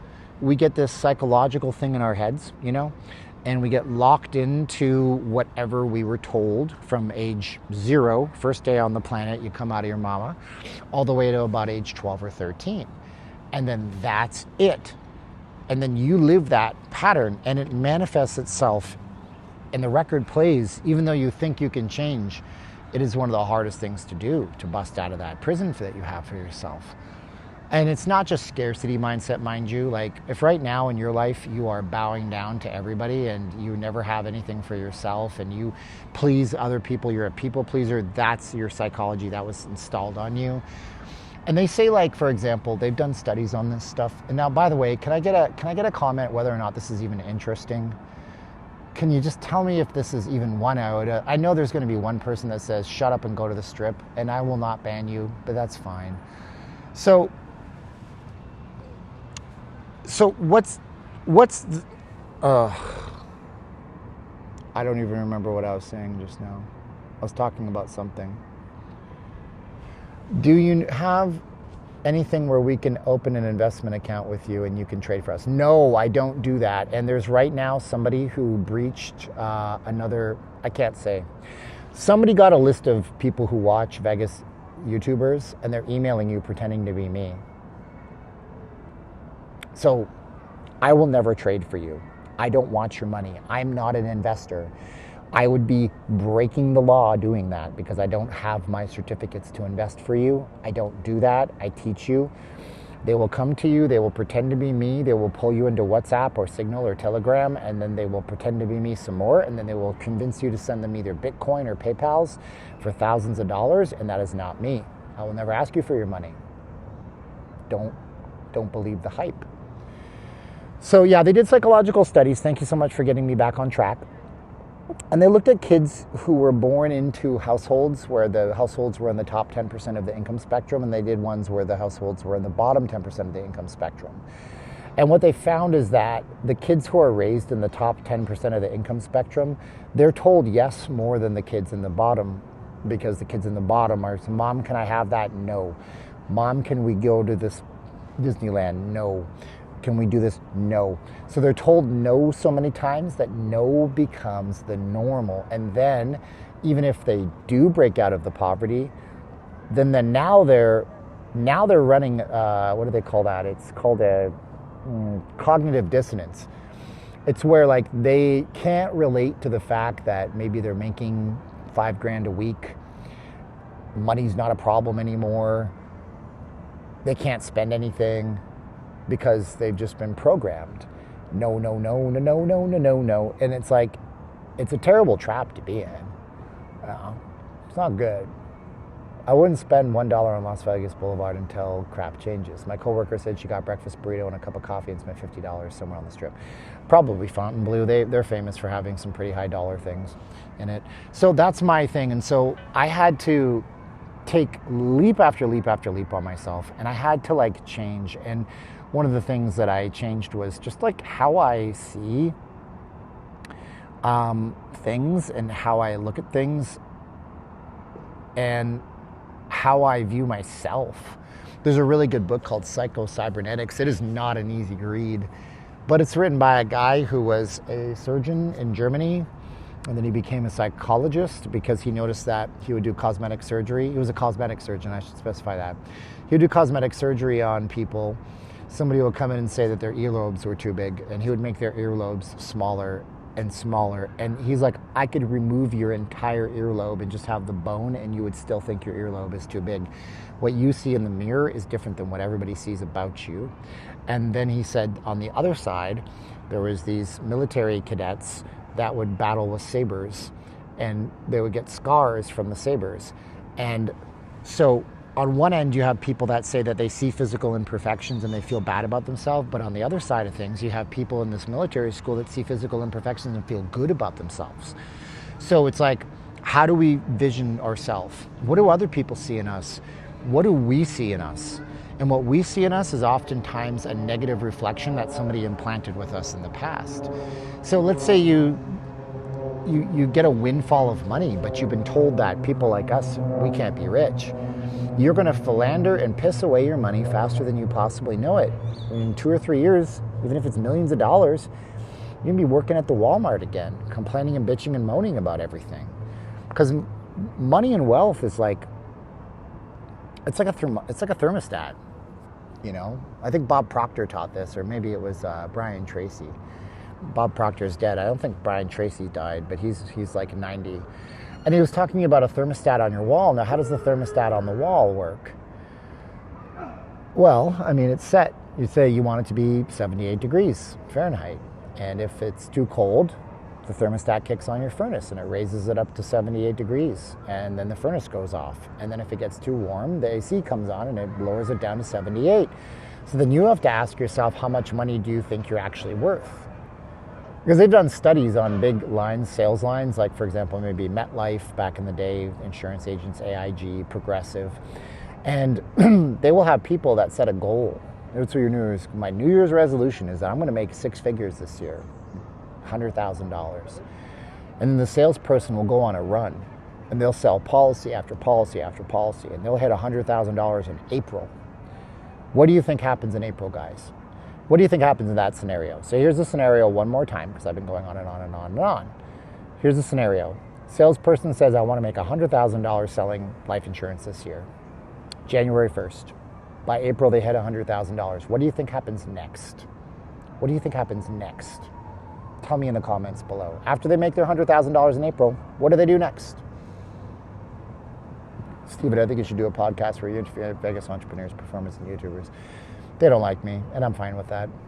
I'm fine with that. It's okay. I wouldn't be interviewing the current people. Let's see. Move goal to another 100,000. No, they don't move their goal to another 100,000. What's interesting is that they spend the rest of the year, right? The next 8 months, they're walking around, they're going, I can't get a sale to save my life. I don't know I keep blowing sales. I can't close a door, let alone a sale. Why? Because their thermostat, remember the thermostat? They set their thermostat at $100,000. The temperature went up, it hit $100,000. They had the biggest sale in the world in front of them, the biggest sale of their life. And they managed to screw it all up. They can't figure it out. You said you're worth $100,000. You manifested $100,000. There it is. There's your $100,000. That's all you get because that's all you asked. Your ask in life has to be so big. You have to ask so much out of life. God will give you what you are ready in hand to and prepared to handle, and anything more, God will take away from you in a heartbeat.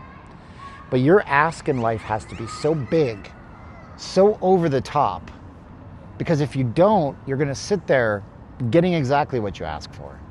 Has anybody ever had a scenario where you're working a job and it's time to ask for a raise, and you're like, I make $15 an hour. You go in there, the yearly checkup on your position is going great. You ask for $20 an hour. They say, yeah, of course. And then you walk out of there and you go, why didn't I ask for 30? Because I might have gotten it. Because you didn't ask for it. You didn't ask for it. So I want you guys, if you're watching this and you never become my student, and that's fine, I love you anyways. I want you to set your sights so high that, and I teach this in 1K a day. You know what I teach in 1K a day at the very start? Don't tell your friends and family that you're doing this. Don't lie to them. I'm not telling you to live in a web of lies. But you don't open up to your friends and family, hey, I'm learning to trade, because they're going to say things to you that are designed to protect you, because they don't understand what you're doing. And they had this guy that they knew that did that once, and he lost all of his money. But what they don't know is that guy put $10,000 into the market on leverage for a stock that he never heard of because a friend gave him a hot tip. To them, that's what trading is. To you, trading is going and being a Navy SEAL sniper. It's looking for that time when it's running up so you can click the button for 2 minutes and make $500 and walk away. So I tell people that don't tell people you're doing this, because if you do, they will say things designed to protect you that will pull you back into the reality that they want to keep you in. The second thing too is in life, if you have big goals, people are afraid of losing you out of their sphere, you know? So if your sphere is currently people that are working 6 or 7 jobs and they find you relatable, 6 or 7 jobs is a little excessive, but you know, they're working 3 jobs, right? They have their gig, they're doing Uber and Lyft, and they have DoorDash, and they have Uber Eats all on their car, and they feel like they can relate to you, and then they hear that you're doing something that might elevate you. Unconsciously, without thinking about it, they'll tell you why it won't work for you, because number one, going back to it, they want to help protect you, but number two, they're secretly selfish. They don't want to lose you as a friend. What if he really does make it? What if his business he's opening is a big deal? What if he makes it as a trader? Gosh, what if that restaurant he opens works out and he moves away to a big house on the hill? I'll never see him again. They don't say that, but they think that, and then they tell you you shouldn't do that. So, rules for life, right? Just elevate your thing, your ask. Ask for more than you think you can ever get. Because if you could have gotten 30 an hour, but you asked for 20, now you got to wait another year. Maybe that boss ain't there next year. But if he's there this year and you get it, you got it next year, you know? Number 2, don't share it with everybody. Because what you're doing when you do that is you're looking for reinforcement, but they might not feel the same way as you. And if they don't, they're going to try to pull you back. And then because you trust them, you're going to be like, oh, maybe they're right. Maybe it's not for me. And then you're back where you started. Most family members say investing money in the stock market is a scam. I've been trading for over 30 years. Right, exactly. You just got to understand that most people want to protect you, though. NBA's, okay, let's get to your chats. Q&A with Steven on Sundays. I've been talking for too long, you know. Why not checking North Vegas or the east side of the metro area? Danger. I have to go with another person. I'd have to go with another person. It's dicey. I don't drive a beat-up car now, and I can't take my camera out there without risking it. Q&A with Steven, getting all brainy on a Sunday. Hi, Steven, nice weather in Vegas and Montreal. The wind finally stopped. It was so cold and windy an hour and a half ago when I started. Move goal, okay, we have that. 78% of NFL players face serious financial distress or bankruptcy within 2 years of retirement. Yeah, they don't know how to manage their money. NFL players, 16% file for bankruptcy within 12 years. It's a shame, man. Gary says law of attraction. Kind of, yeah. John says my brother asked for a raise and then got fired. Well, it happens. But that wasn't the right fit for him. NBA, an estimated 60% of NBA players go broke within 5 years. Yeah, because of their background, man. I'm telling you. You know, like, it's safe to say that in the NBA,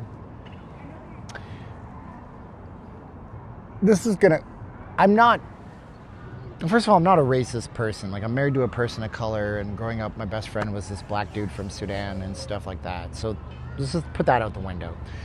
But the less money you need to participate in a sport that you can get excessively wealthy in, what that's going to mean is simply put, the less financial education you have.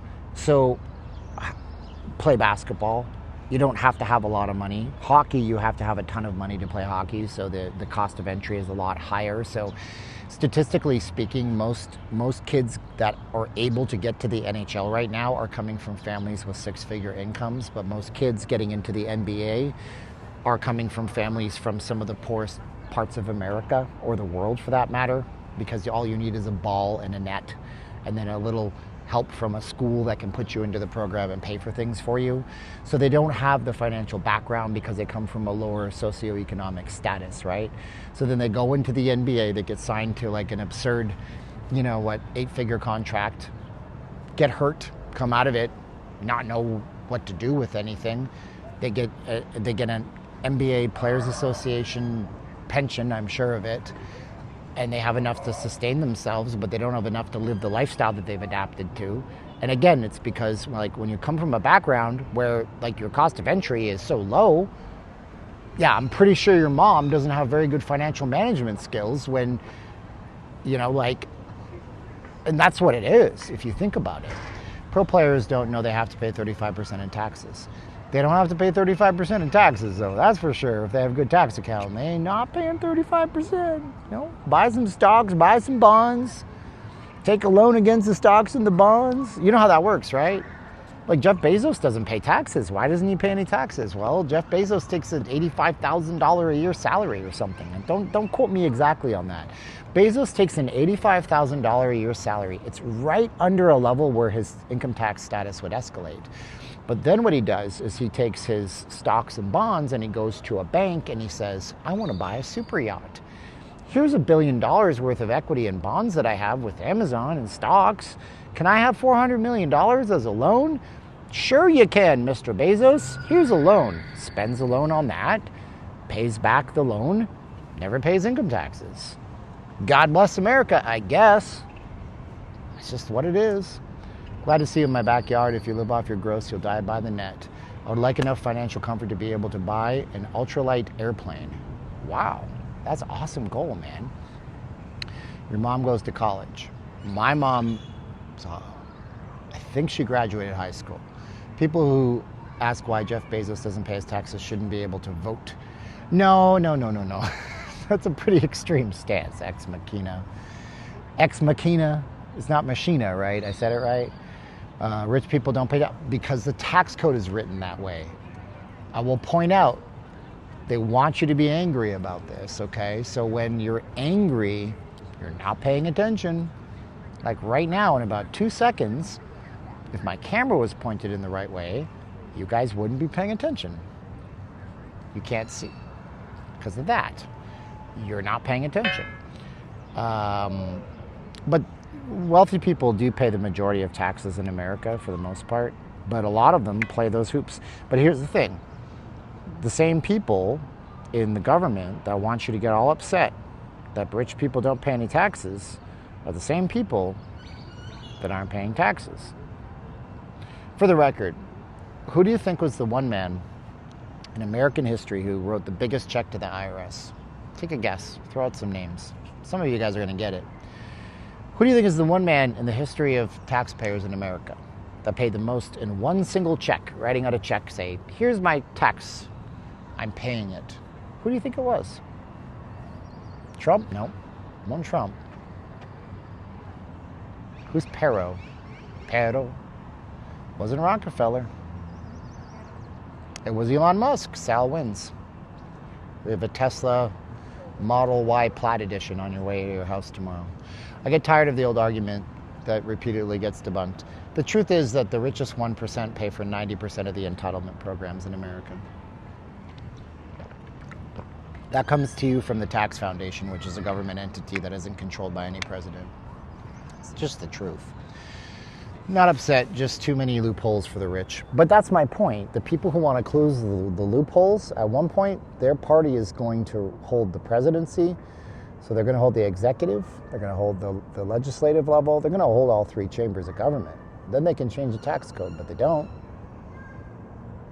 You know? It's weird, isn't it? But anyways, like, this is the kind of stuff that I love, and this is why my channel is failing as a Vegas channel, because I talk about this kind of stuff, which I'm fine with, I guess. Because if I can give you, my whole thing in life is that if I could arm even one person up to say the 7 magic words, which I never thought of it that way, then you guys are going to get better than I was. And I want you guys to surpass me. I want everybody who trades with me to do better than me. I want everybody to do better than me. I want to leave the room better than when I came in. I met my mentor and he said, I'm not going to charge you for anything. I'm going to show you stuff. And all I ask is that when somebody comes by and asks, you just help them. So there you go. You can be a 1%er. Actually, you probably already are. You don't even know it. If you're in America, there's a good chance. Let's ask Google Gemini. In terms of percentages take the world population and the average income and then compare it to the average American income and give me a percentage of what level Americans live in. This is a good reality check for you guys. The global context, right? There's 8.3 billion people in the world. The global average income is $25,000 a year. The average American income is $63,000 a year. An individual in U.S. earning average American income is in top 1 to 3% of global earners. Did you know that? Did you know that? Over 85% of the world lives on less than $30 per day. So you're already globally one of the top 1 to 3%. Now your mission, if you choose to accept it, is to learn how to play this system for all it's worth and get better. That's all I will tell you. Just learn how to play this system. Learn how to play their stupid ass game of follow the leader on the finances, and learn how to click buttons. Learn how to start a business and pay less taxes legally. Your opinions are good, dude. As a true leader and instructor, nothing better than having your students doing better than you. That's the way it should be. It's the reason the tax code is not changed. It never will, because people on both sides of the house are using it for their own bank accounts. But it's a big club, but you can be in it. You just have to know what to do. You have to have the drive. You have to have the will. There's a story that gets told by self-help guys all the time. You're not only a good Vegas, but a truthful one. Thank you. The story is that a young guy meets an old man who's a millionaire, and the old man says, "Do you want to become a millionaire?" And the young guy says, "Yes." And the old man says, "Great, meet me at the coast of the beach tomorrow at 5 a.m. And the young guy's like, "This guy's kind of weird, but sure, I want to be a millionaire." So they give him 5 a.m. meets him at the waterline, at the shoreline, and the millionaire says, "All right, take off your shoes, come out into the water." And the young guy's like, "This guy's crazy." The old millionaire says, "You want to be a millionaire, don't you? Take off your shoes, walk out in the water with me." "All right, this is weird," the young guy thinks, "but I want to be a millionaire." So he comes out with the older guy, the older millionaire. They're about waist high in the, about a torso high in the water. And the old man says, "You want to be a millionaire?" The young guy says, "Yes, I want to be a millionaire. I'll do whatever you say."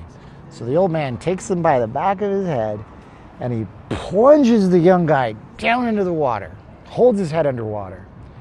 And the young guy starts thrashing for his life. He thinks this guy's trying to kill me. What in the world is going on? He's thrashing, trying to get out.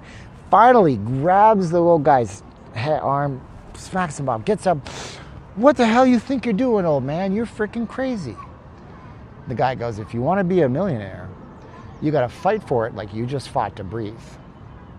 And only when you can do that, through all of it, will you get there." That's a fun story. I think that's a good story. Shopping on Whatnot is addicting. See what happens when you guys don't scream. How do you become a millionaire in Vegas quickly? You start off as a billionaire. That's not a game show, no. It's just an old story that self-help guys tell. Hello, I've been a fan of yours for a long time back. Is back from the Philippines. We got some challenges and things that we're not sharing with anybody, but she was supposed to be back in April, and now it's like May, and might be sooner if the war ever escalates. I'm glad it's not. So that's a good one. So anyways, keep that in mind. If you guys want to learn more, subscribe to the channel. We do videos and talks and stuff like that. I'm going to go back to some new stuff this week, possibly. I don't know. If you're in 1K a day, I'm gonna put up a segment where it has my new channel that nobody on Not Leaving Las Vegas ever gets to know about. I've already emailed you guys with that. If you're in 1K a day, you're one of my students, go in and turn your email notifications on, opt into them, because a lot of you guys opted out. You thought you were gonna get spam, but you're missing out on my emails. Coming there on the 31st from Canada, hoping to run into your live stream. Oh, thank you, Jack, for becoming a student. Legal Doc is in the course, loves it. Very cool.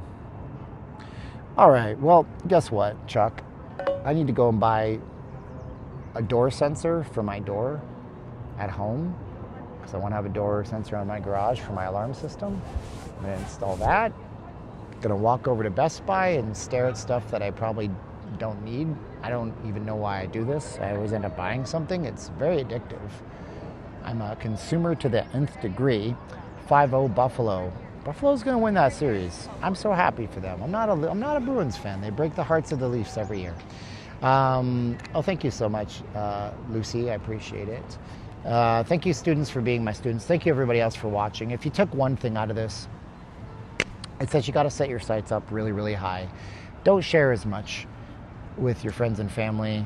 Don't lie to them. But whatever your plans are, keep them close to the vest until it starts to work. I'll leave you with this. Imagine that you're in a factory that looks for diamonds, but the diamonds, and this is a gross one, but the diamonds are in feces, they're in crap. Everybody thinks you're crazy. But what you do is, you go through elephant dung looking for little bits of diamonds, because the diamonds are in Africa and it's next to the mines and they eat the stuff and maybe there's a diamond in there. And you're sitting at this conveyor belt and you tell your friends and family about this. And they say, you are so stupid. You're picking through elephant dung looking for diamonds. Do you know how dumb you are? Why don't you just go get a job working at Walmart? Maybe you can get to be manager someday. And you're like, no, I'm pretty sure I can find some diamonds. So for the first little while, you look through the dung. There's no diamonds. Then you find a single solitary diamond.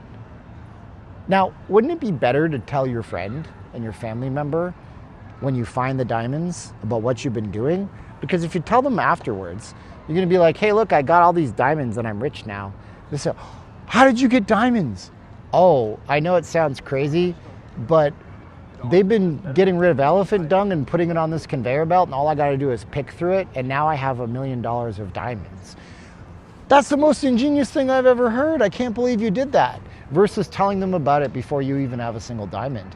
Because when you tell them about it at first, they're going to say, you're the stupidest idiot in the world. Who wants to do that? That's dumb. That fails every single time. There you go. All right, love you guys. You guys are great. Diamonds in the dung. Just keep swimming out there. If you guys want to pick up 1K a day before the price goes up, because it's likely going to go up after today, I'll keep the sale up. It's a flash sale. You get it for $199. It'll be $249 tomorrow on my video. Okay, so go get it or don't get it. I don't care. But whatever you do, set your goals high, be aspirational, be great in life. Understand that nothing around you is real. The person that's driving the $100,000 car is leveraged. Don't feel bad because you don't have it. Just figure out a way to go get it. And we'll say, just keep swimming. I love y'all. Bye.